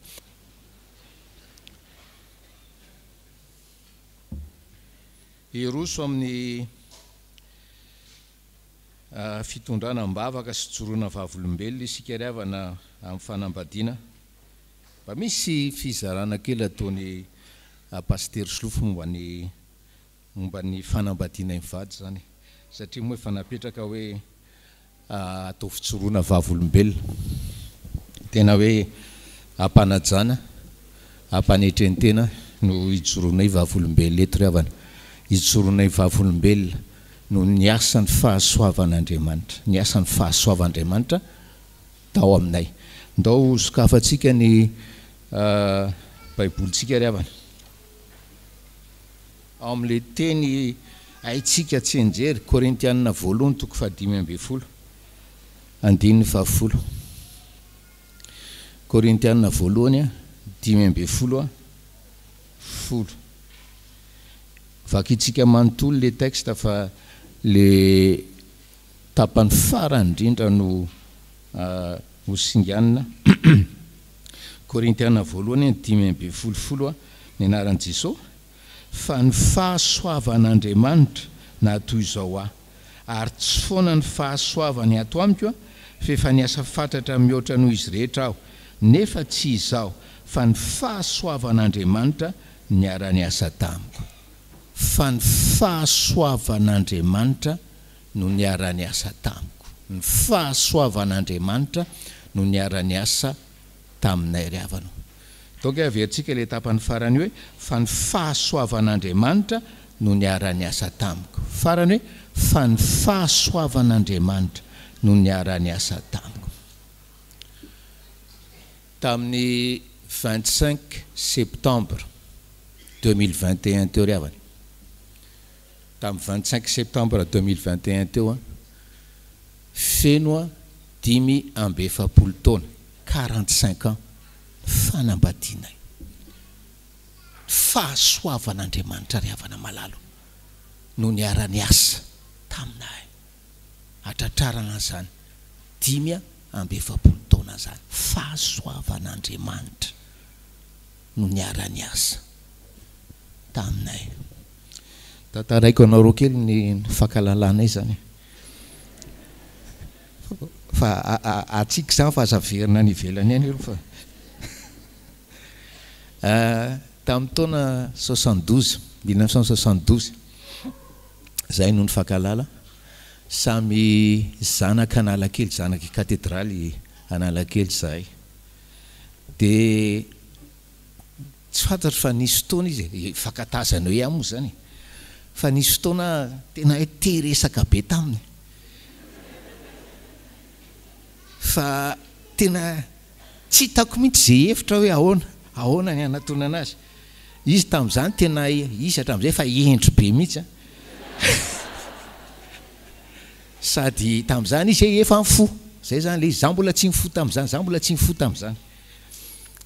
De tsy hitako mihitsy jereko any zay mba namanama mbo resahako sy de misy azo idirana amin'izay nefa tsisy tena tsisy hevitra mihitsy. Dinona nataoko zaho mbola tsy mifo zay le zavatra. De izy mpampianatra sekolelaty tamin'izany de inona nataoko nandeha nirotsaka mpampianatra sekolelaty azafady aloha président fa zaho mbola tsy mifo tamin'izany zay le izy. De tao moa zany de faly ery rehefa misy mivory ny mpampianatra sy ny karazana de rava ny fivoriana de naturellement resaka taminy fa de nanomboka ny tena hoe fankaty ary fankaty sérieusement moa zany zay rehefa fankaty sérieusement tsy hoe niarakaraka teny fampisipatena fa tena hoe fankaty zany. Fa tamin'izany ry havana de fa niasa ny fahasoavan'Andriamanitra, niasa ny fahasoavan'Andriamanitra. De fanarahanay hoe za aloha no tonga ny 1974 za afaka baka de hoe zaho andeha ho any an-dafy vetivety andeha hianatra de rehefa miverina vaditsika. Zay zany ny programanay. Kanjon'inona tamin'ny andeha tamin'ny septembre 75 de nanatitra niaraka tamin'ny ray aman-dreniko izy teny Ivato. De tena to vao tonga saina hoe fa maninona moa hoe maninona izy raha miaraka amiko any an-dafy io zany maka inscription zany. De zay no fanarahana finalement hoe za zany andeha de hanao préinscription izy amin'ny février mars moa tamin'izany de nazo préinscription izy tamin'ny février mars tamin'izany. De azo ny visa le visa 1 an tamin'izany moa azahoany mandeha makany zany. De azo le visa de mifampiresaka zahay zany mbola fahasoavan'Andriamanitra nanamora an'izany. De mifampiresaka zahay hoe volana mars sa volana avril de hoe ahoana fa inona moa ny antony andrasako septembre aty zahay fa maty ihany ny taonako eny Ekatso izy zany tany Ekatso tamin'izay. De hoe fa maninona raha zao de mandeha de nikarakara teo de nifandinika tamin'ny ray aman-dreny de mbola noho ny fahasoavan'Andriamanitra ry havana de afaka nakany any izy zany melobe ny volana rentrée zany. De tonga tany ry havana, tonga tany. Maro nefa nitantarako an'ity tamin'ny dinika mariage. Tonga tany zay, tonga tany ray volana angamba izy de nanoratra tamin'ny ray aman-dreny zahay hoe tsofrano zahay aleo ifanambady zahay, aleo ifanambady zay. Fa zany efa fikasanay tamin'ny vao niaraka zay vao mifankalala zay. Tena tezitra ny ray aman-dreny, tena tezitra. Ole tia tsy fanambady akory nandefasana lisany any an-dafy any. Ataovy tsara aloha fianarana. Ary ny zanak'olona io koa ataony lahinina fa asevy mianatra aloha izy. Zany le zavatra. De mbola teo ny fahasoavan'Andriamanitra ry havana. Tena hoe nanaika tsodrano anay. Niasa fahasoavan'Andriamanitra niara-ny asa taminay. Fena le lozika tamin'le fanambadiana ry havana. Hoe tonga aty tany lavitra aty, irery aty.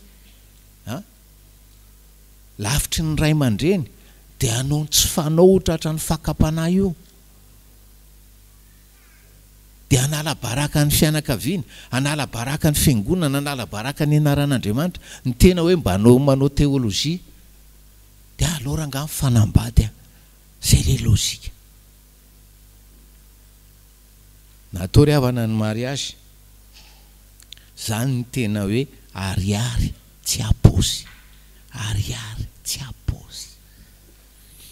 Fa ny fanarahanay dia hoe andao atao le mariazy fa rehefa hoe en premier anniversaire de mariage, satria ohatra ny tampoka ihany moa zany le izy, en premier anniversaire de mariage, amin'ny 5e anniversaire de mariage ny herina any, rehefa hoe metimety ny toe-bolantsika dia manao fetintsika zany.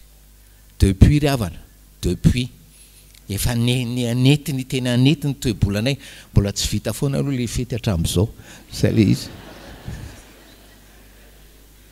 Natao mariagenay ry havana malala, zany hoe tsisy nakany amin'ny espace zany.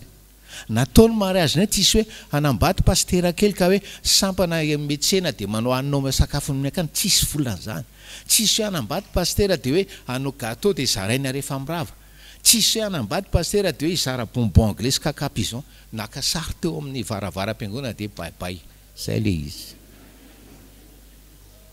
Fa ny fahasoavan'Andriamanitra ry havana vao makaiko ny arany asa taminay. Aza mijoro vavolombelona eto ry havana malalo, mbola maro amintsika ny teny hoe andro lehibe ao amin'ny fiainan'ny olombelona zany fanambadiana zany, tsisy mandahany zany. Fa aza miandry n'izany hoe mbola manankona, hitanareo ny fidanga ny vidim-piainana, tsy hatratra ninina eo nareo hoe aza atao aza mbanina, aza ilika Andriamanitra zay tea nisy soa tokantranonareo. Dia ny vady moa zany zay, dia mbola teo koa ny fahasoavan'Andriamanitra 25 septembre zay no ny vady 1976 iandry teraka 24 septembre. Discote kely afa tsy nety lisa. Fa zay le fahasoavan'Andriamanitra zay. Dia no fahasoavan'Andriamanitra tena marina mihitsy le tenin'ny Camille teo hoe teraka andry landy étudiante en pharmacie tamin'izay najanony fianarany, nanoka teny izy pour être femme au foyer, nanoka teny izy hitaiza ny zanakay, nanoka teny izy ny homana izy ho vadina mpitandrina. Ary tena marina ny tenin'ny Camille teo hoe derrière un homme, un grand homme, il y a une femme derrière. Fa apiko Camille, il y avait pour moi une femme qui était derrière et à genoux. Zay le izy raha à genoux zany. Zany matoy zao zany matoy zao anay. Ary tsy mbitsy ahako no mitranona hitanareo moa le hevitra isan-karazany ao dia indraindray izy hoe rehefa ao anaty rotoroto reny tantaraika misy an'izao am-piangonana sy ny karazany dia hoe mandray izy dia misy zavatra alaiko tampoka reny hevitra ry hitako izy mandoatika mitokana ao izy efa mivavaka izay mbola mitokana amin'ny hevitra ao izy ry havana. Dia teraka indray asina tamin'ny 81 ny anniversaire ko moa 9 mars dia mbola tsy nety ihany koa teo fa 27 février iasina ny teraka tena zay. Fa ny fahasoavan'Andriamanitra ry havana nahazoanay an'ireo zanak'ireo, ary dia tena hoe deraina izy noho zany fahasoavana zany. Manao dingan-dava ry havana fa mandeha be le fotoana dia tonga moa zany le antso taty hisotro fitiavana, tena tsy nisalasala mihitsy teo anatren'le antso. Tsy miafina aminareo fa raha tsy nisalasala pastera Silofa taty landy mbola ny tena hoe tsy resy lahatra ozy izy hoe samy manompo an' Jesosy ihany ozy izy na ny andafy na tya inona anao karesiko any Madagasikara, atya sady manompo an'Andriamanitra manana ny zanako sy ny javikeliko. Fa fahasoavan'Andriamanitra ny asa atao aminy nandresy lahatra azy ry havana. Dia ty mbola hitsoroky fahavolombelona ry havana, ty mbola hitsoroky fahavolombelona. Tonga taty manao asana pastera zany mandray dinika. Ary alady ho fanambadiana androany, falazaiko tamin'ny sasatsasany taminareo, tamin'izaho vao tonga maro no mpivavaka tsy avato hisotro fitiavana tonga midinika taminay satria manana problema na tokantrano na problema na fitaizana anankonana. Ny avany andafy no miteny hoe ndany ianao makany pasteranay ao isotro fitiavana fa hoe izy a nandinika manokana momba ny couple de andana makao a am'izay koa izy tsy miely le resaka tsy fantatry ny olona hoe maninona ianao namonjy paster de nisy an'izany zany tao nisy an'izany tao de ny zavatra mba zaraiko anareo tena hoe ampanitra ny tena riavana fa tsofa teo ny fahasoavan'Andriamanitra tena hoe nanova ary ny asa tao mitokantrano faly reo olona reo a rehefa mena midinika de mahastaridalana natorevitra faran'izay foya faran'izay mahitsy faran'izay pratika de miovaova le fiteny misaotra pastera fa tena mampahery misaotra pastera fa tena mazava ny lalako zao misaotra pastera ny am'izany teny volamena zany teo ariavana isaky ny maraina zany de tonga saina ny amin'ny fomba nitaizako ny zanako tena tsy nety riavanao zany joroko fahavolombelona eto tsy nety ny fomba nitaizako ny zanako fa soa fa teo ny fahasoavan'ny Andriamanitra ny arany asa tamiko zavatra roa manokana tena tsy nety tamin'ny fitaizako ny zanako sady nianatra moa miasa asa tany tsy nanam-potoana ho an'ny zanako ampanitra ny tena za milaza aminareo hoe aza mba tratra n'izany anokany fotoana reo zanakareo reo zany ma hoe Zakaria sy Elizabeta nareo anokany fotoana aza manoatra amin'ny pastera solofo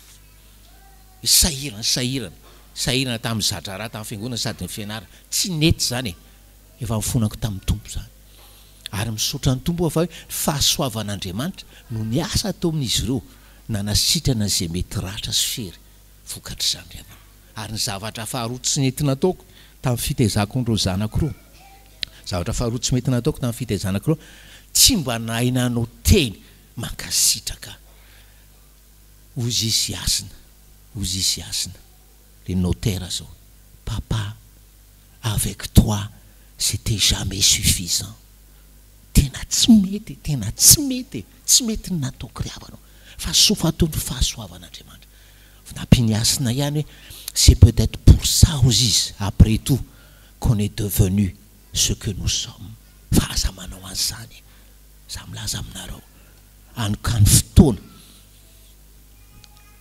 reo zanakareo reo ary mahaiza manao teny mireconforter manandratra mampionona teo an'ny ala ary faly amin'ny teny aminareo fa no ny fahasoavan'Andriamanitra sy fifonako tagny tena hoe mirindra tsara ary mamino tamin'izay ny ray trano aza fifandraisanay amin'ny zanakay sy ny zafikinay ny fahasoavan'Andriamanitra no ny asa tao tamin'izany riavana ary de tena hoe na de nanahirana ry zareo raha no ny antony isan-karazany tokony tamin'ny juillet ry zareo taty tamin'ny 29 juillet tena ataondry zareo antondrara ny hoe famonjena anio 19 décembre io no ny fahasoavan'Andriamanitra efa azo mibianry zareo miandritsika raha katony tompo ny frontière akory ataova zay zany sitrapony tompo ifalitsika mandrakariva vao teo tsika nazy hoe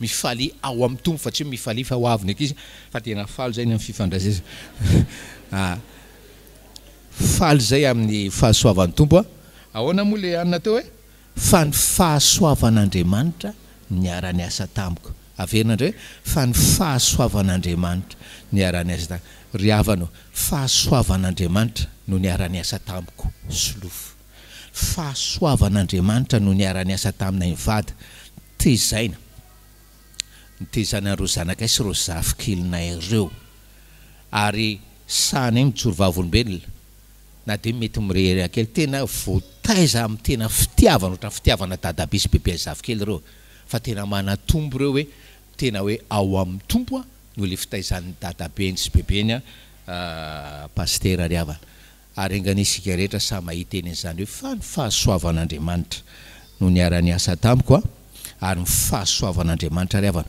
mbola ny arany asa tamiko ka azahoako mijora velona somatsara eto amin'izao alahady 5 décembre izao tena hoe ho an'Andriamanitra velona voninahitra riavana ary ho amintsika menakavy tsy ny ankonatsika sy ny taranakitsika fahasoavany. Amen. Tononona mialoha ny Andriamatoa sy ny Ramatoa.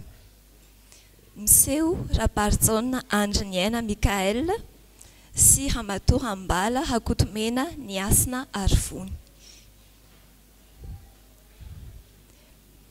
Miomana Andry ny aina Rabarjaona Andry ny aina Cédric sy Andry Ampeno ny aina Antatina. Miseho Rabarjaona Andry ny aina Mikael mivady.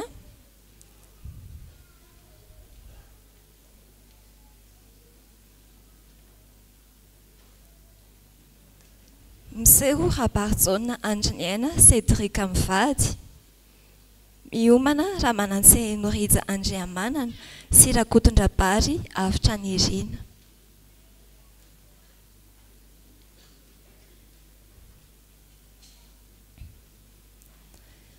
Miseho Ramanantsy Norija Andriamanana mivady, roa taona nanambadiana. Miomana Rabe Andy Marc sy Ramily Arson Andraina finaritra tiavana. Miseho Rabe Andy Marc mivady, telo taona nanambadiana.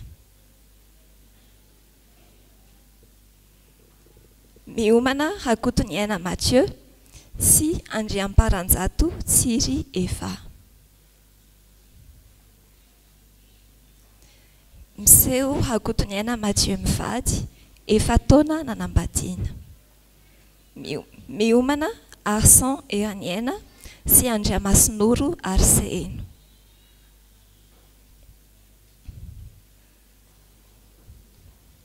Miseho Arsan Eraniena mivady, fito taona nanambadiana. Miomana Andriamampiandry Tafikanajoro sy Rakotoarso Faramalala Tantely. Miseho Andriamampiandry Tafikanajoro mivady, valo taona nanambadiana. Mandroso ety aloha Andriamanjato Miarivelo Manantsoa sy Andriampahany Sandra Karine. Miseho Ranarivelo Cloris Paulin sy Ratsitoarso Dina Tantely.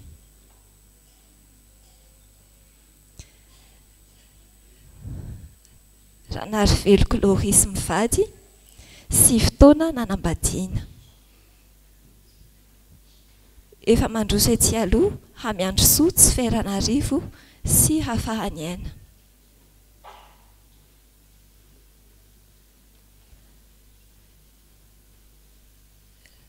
Hamiandro Soa Tsiferanarivo mivady, sivy taona nanambadiana.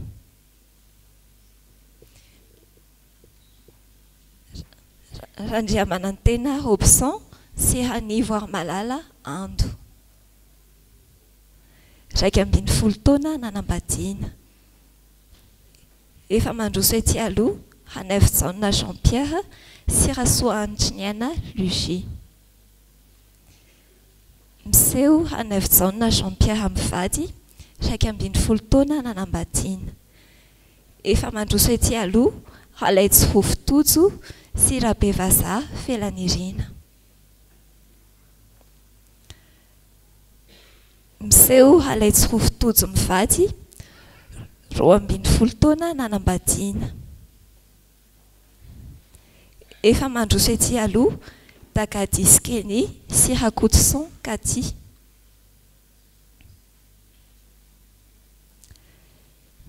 Miseho Dagadis Kenny mivady, roa ambin'ny folo taona nanambadiana.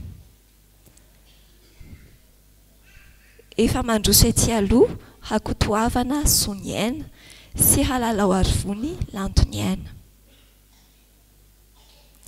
Miseho Rakotoavana Soniaina mivady, roa ambin'ny folo taona nanambadiana. Efa mandroso ety aloha Rakotson Hanaivdina Stéphane sy Rasoa Maromaka Dana. Rakotson Dina mivady, telo ambin'ny folo taona nanambadiana. efa mandroso ety aloha Andrianarsivy Georges Eric sy Randrianarivo Rawelsoa Faratina ny aina. Andrianarsivy Georges mivady 13 taona nanambadiana. Efa mandroso ety aloha Ramaherin-Jatovo Marsan mivady.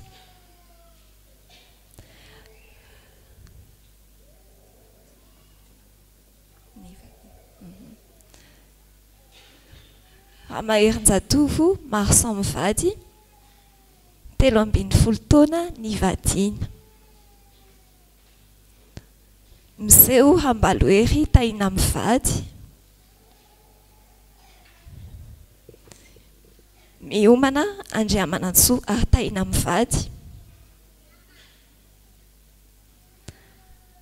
Rambalohery Taina mivady 14 taona nivadiana. Miseo Andriamanantsoa ary Taina mivady 14 taona nivadiana. Efa mandroso Samuelina Arsonzo mivady. Miseo Samuelina Arsonzo mivady 15 taona nivadiana.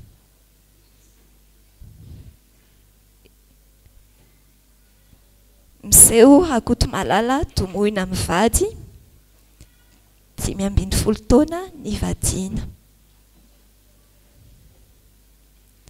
Efa miomana Rakotomalala Andriambahiny ary Fetra mivady. Miseo Rakotomalala Andriambahiny ary Fetra mivady 15 taona nivadiana. Efa miomana Andriamanantenatiana mivady. Miseo Andriamanantenatiana mivady 19 taona nivadiana. Miomana Rasoamanana Tovo Erso mivady. Miseo Rasoamanana Tovo Erso mivady 19 taona nivadiana. Miomana Razakanaivo Rabe mihoatra Iajanirina mivady. Miseo Razakanaivo Iaja mivady 17 taona nivadiana. Efa miomana Andrianarivosoa Zakary mivady. Miseo Andrianarivosoa Zakary mivady. Miseo Hatovonjoely Fanomezan-Janahary Rodin mivady. Hatovonjoely Fanomezan-Janahary Rodin mivady 20 taona nivadiana. Efa miomana Andrianalmanana Maminirina mivady. Miseo Andrianalmanana Maminirina mivady 20 taona nivadiana. Efa miomana Andriamitombo Emmanuel mivady.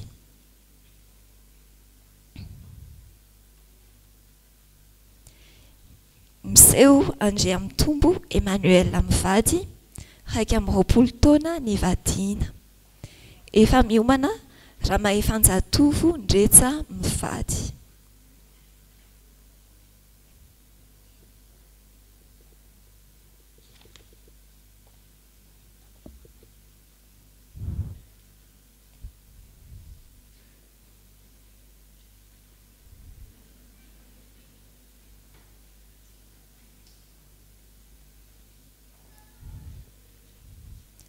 Miseo Ramahefanjatovo Ndretsa mivady 20 taona nivadiana.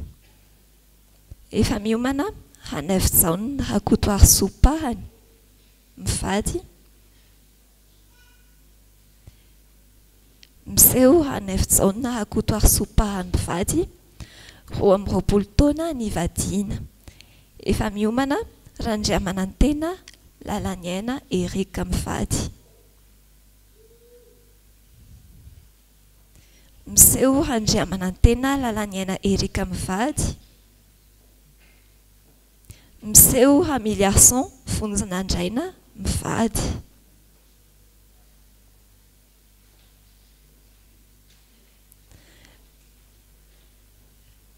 ramily arson vonjinandraina mivady 420 taona ny vadiana, efa miomana Rasamy Arlala Eritiana Sapin. Miseho Rasamy Arlala Eritiana Sapin mivady 420 taona ny vadiana, efa miomana Ratsimba René Michel mivady. Miseho Ratsimba René Michel mivady 420 taona ny vadiana,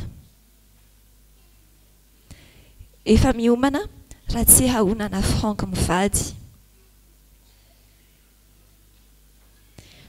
Miseho Ratsihahonana Frank mivady 420 taona ny vadiana, efa miomana Ravelonjato Tsiorina Irina mivady. Miseho Ravelonjato Tsiorina Irina mivady 520 taona ny vadiana, efa miomana Rakotomalala Roger Arthur mivady. Miseho Rakotomalala Roger Arthur mivady 420 taona ny vadiana, efa miomana Ramandavelo Marc Olivier mivady. Miseho Ramandavelo Marc Olivier mivady 420 taona ny vadiana, efa miomana Hermanjato Robinson Razafindrabe. Miseho Hermanjato Robinson Razafindrabe mivady 420 taona ny vadiana.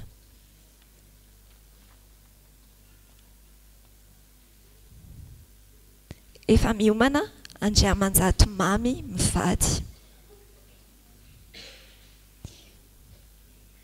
Miseho Andriamanjato Mamy mivady 720 taona ny vadiana, efa miomana Rasoloa Manana Angelan mivady.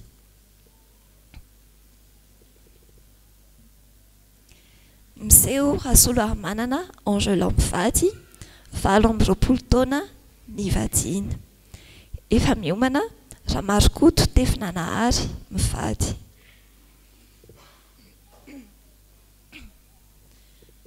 Miseho Ramarikoto Tefinanahary mivady 420 taona ny vadiana, efa miomana Andrianarivelo Désiré Soloarsan mivady. Miseho Andrianarivelo Désiré Soloarsan mivady 520 taona ny vadiana, efa miomana Elias Paul Emmanuel Innocent mivady.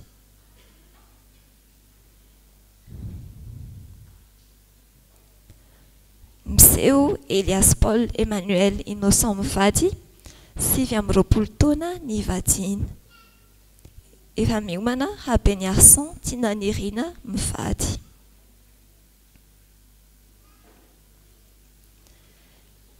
Miseho Rabeniarson Tina mivady 520 taona ny vadiana, efa miomana Ratovinirina Philibert mivady.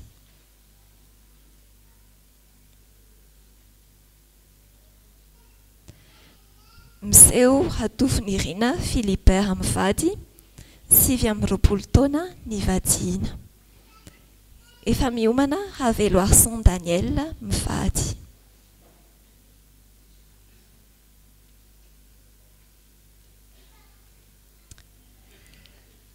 Miseho Raveloarson Daniel mivady 30 taona ny vadiana, efa miomana Rakoto Solofinjanahary Jerry mivady. Miseho Rakoto Solofinjanahary Jerry mivady 30 taona ny vadiana, miomana habe mananjary sy lofo masoandro Joselito mivady.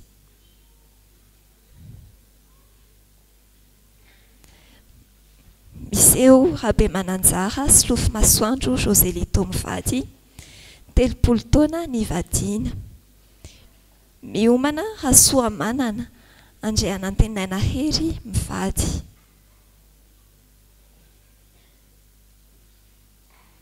Miseho hasoa manana andrianantenaina hery mivady. Miseho hakotondrasoa andriamanantena Selesta mivady. Efa miomana hakoto miamina nono Philippe mivady.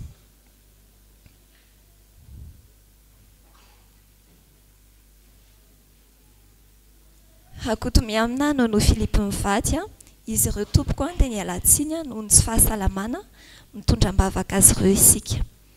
Miseho Randrianevo Dominique mivady. Randrianevo Dominique mivady 3 taona nivadiana. Efa miomana Hasoloniaina Lucien mivady.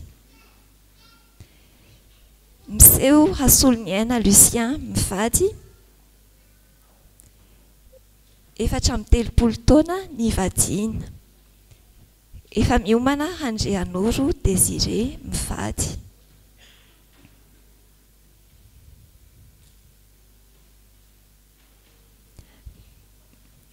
Miseho Andrianoro Désiré mivady 3 taona nivadiana.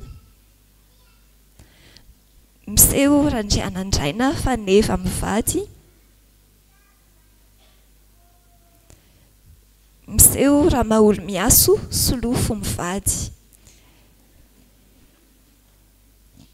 17 taona nivadiana.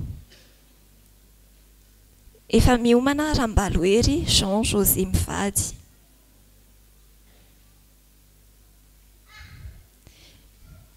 Miseho Rambalohery Jean José mivady 17 taona nivadiana.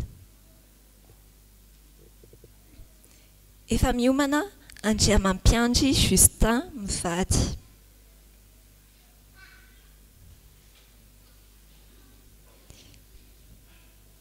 Miseho Andriamampiandry Justin mivady 17 taona nivadiana.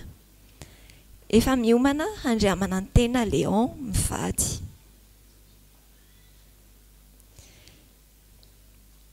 Miseho Andriamanantena Léon mivady 17 taona nivadiana. Efa miomana Randriamanalina mivady.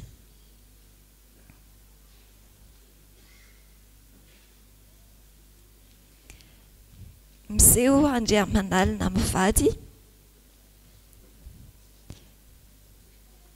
Miseho Andriamanalmanana Frédéric mivady 18 taona nivadiana.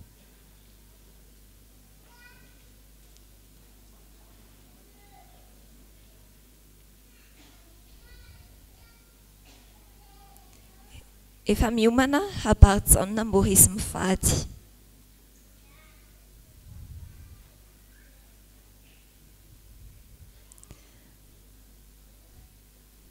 Miseho Habarjana Maurice mivady 18 taona nivadiana.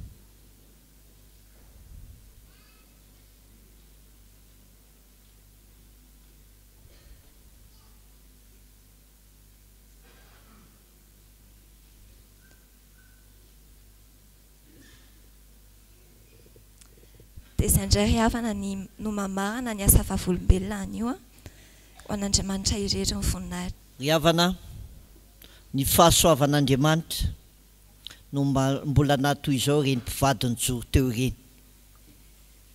Ndeha hitsangany anareo teo ifandray tanana hivavaka ho anareo zahay. Raiso ny tanany vadinao, vava mangina ao am-ponao aloha ho azy ireo. Sika rehetra izay manatrika koa dia afaka hivavaka ho an'ny tokantranontsika nateo ny vadintsika, afaka hivavaka ho an'ny tokantrano ray aman-drenitsika, afaka hivavaka ho an'ny tokantranony zanatsika. vavaka isika.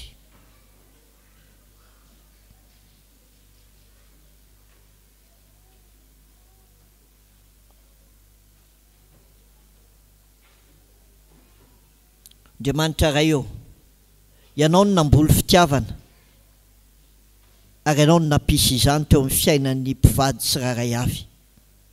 Fahagagana loatra ny nataonao tamin'ny fiainanay dia nampiaonanao ny mpivady tsiraray avy tamin'ny fomba mahagaga, tsy takatry ny saina, dia nakambanao tokantrano iray. Taio ny fiainan'ny rehetra mpivady rehetra izay nijoro teto anatrehanao, ka hatsiaro fa ny fahasoavan'Andriamanitra tokony mbola niazona azy ireo toy izao. Raha eo, izao fotoana izao ane dia fidirenan'izy ireo indray amin'ny fitiavana voalohany, dia ny fitiavana anao aloha, dia ny fitiavan'ny mpivady ihany koa. Taio indrindra izay fanapa-kevitra nyraisin'izy ireo indray tamin'ity anio ity. Ary taio indrindra izay tombonandro menao iaina ny mpivady tsiraray avy, satria voafetra ny fotoana iainanay ity. Da ataovy mahay manararoatra izay raha mbola eo anilanay ny vadinay.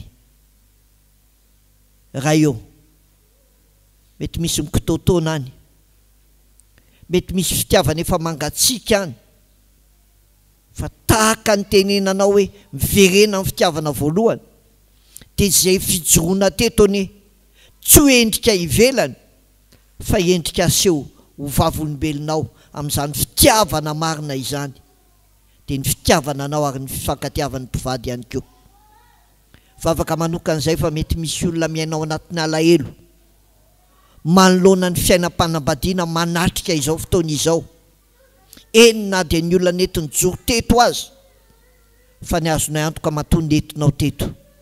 Ny tsiraray avy dia tianao avaozina, manasitrana izay tokantrano mety maratra, ary mampijoroa izay tokantrano izay mety mitanondrika.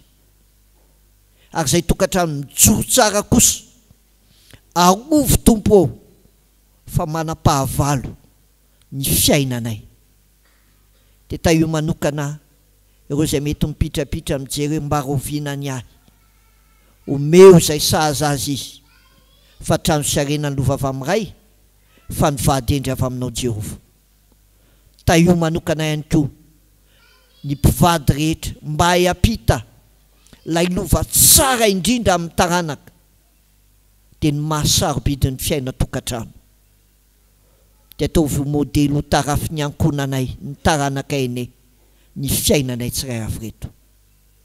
Dia te hiverina amin'ilay fitiavana voalohany izay tompo, te hiteny anao hoe tianao zahay ary tianay, raha mpivady samy marina eo anatrehanao zahay, raha mpivady samy tsisy tsiny manoloana ny didy sy ny fitsipika ao zahay,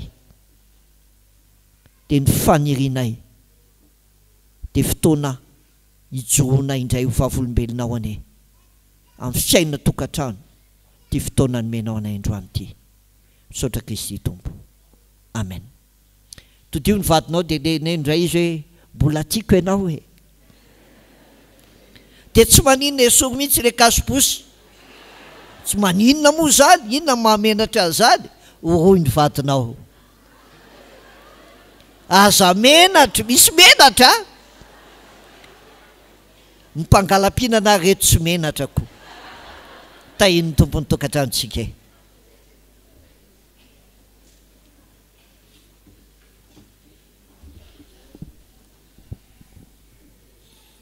Kamia, ohatra nisy mototra anankiray to ny teneninao oroy ny vadinao fa atoroko anao izy rehefa avy eo hoe mototra be.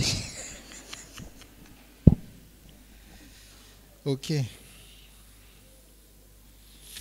tsangasika amarana zao fotoana zao.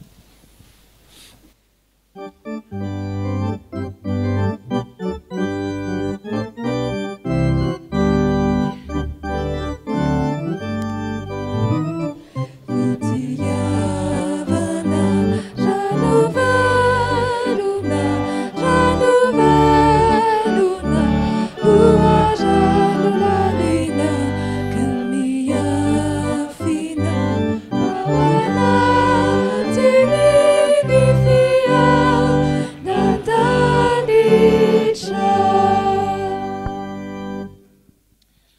zao ry havana no afatra ho antsika itao mpamaranana zao fanompo-pivavana natokantsika ho an'ny fanambadiana zao aoka isika rehetra zay manambady angina dia isaina ao am-pontsika ao fanapa-kevitra vaovao momba ny fanambadiantsika isika rehetra zay manambady na nitsangana na tsy nitsangana tao dao isika isaina mangina zany ao am-pontsika ao.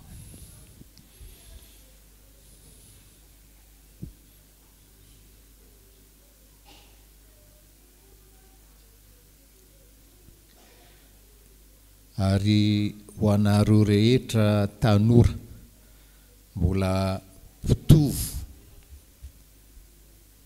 itenenao am-ponareo zao Jesao hoe ianao Jesao zay efa ny fahasoavanao zay efa niara-ny asa tamiko hatreto fahasoavanao zay efa niara-ny asa tamiko hatreto mbola hiasa hiara-hiasa amiko ananako tokantrano ataovy am-ponareo zany vavaka zany.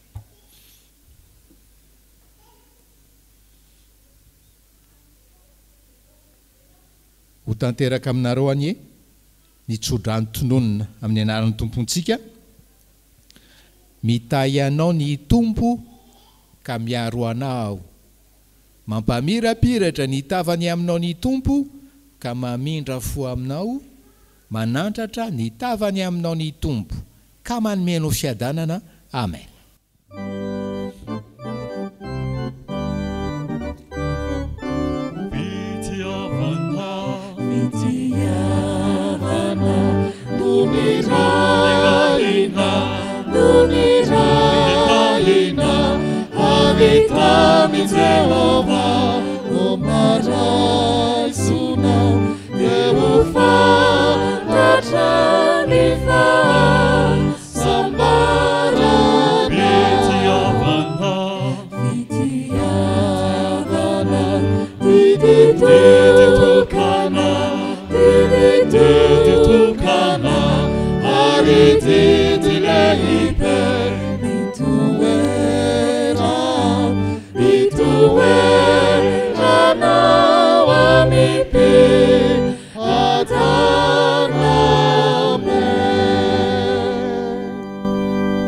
Petraka amin'ny fiangonana miara-mivavaka manginy sika ry havana mbola misaotra an'Andriamanitra.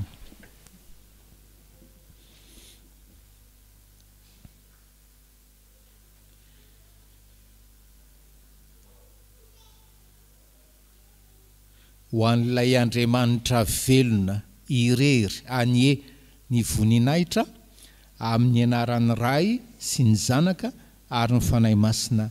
Amen.